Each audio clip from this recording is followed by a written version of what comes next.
আসসালামু আলাইকুম। আজকে সবাই মিলে চলে যাচ্ছি চানাচুর বানিয়ে খেতে।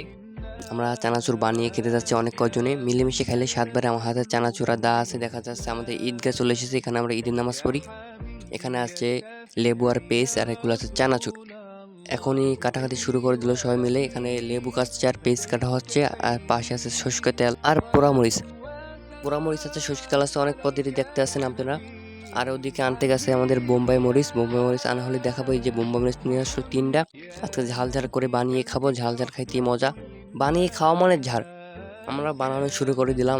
আমরা বেশি কাজ করি না। আমরা শুধু খাওয়ার সময় হাত দিয়ে আর খাওয়া শুরু করে দিই। আর কিছু করি না। এখানে কাটাকাটি বড় ভাইরে করতে আসে, দেখতে আসে। এখানে সবকিছু মাখিয়ে নিতে আসে। সবাই কইতে আসে যে বোম্বাই মরিচ দিয়েছো, খাইতে পারবি না, আর অনেক ঝাল হবে এনে। এখানে চানাচুর ভাঙে দিবে। দেওয়ার আগেই আমাকে এখানে বৃষ্টি শুরু হয়ে গেল। এখন এই চানাচুর ভাঙে দেওয়ার দিতে আসে, দেখতে না, ওদিকে বৃষ্টি পড়তেছে, দেখতে আসেন। বৃষ্টি পড়তে পড়তে এখানে সবাই ভাঙ্গে সঙ্গে দৌড় দেওয়ার প্ল্যান করতেছিলাম। তার আগে ভাঙ্গে সঙ্গে দৌড় দেওয়া লাগতে আছে, কেন বৃষ্টি নামছে, জোরে বৃষ্টি নামতে আছে, দেখা যাচ্ছে না ক্যামেরায় মনে হয়। আমরা চলে যাবো এখন দোকানদারে দিয়ে খাওয়া খাই শুরু করে দেবো। এখানে আসলাম, খাওয়া খাই শুরু করে দিলাম। এখন দেখুন অসাধারণ লেবু দিয়ে খাচ্ছে। আসসালামু আলাইকুম, ভালো থাকেন, পরবর্তী ভিডিওতে দেখা হবে।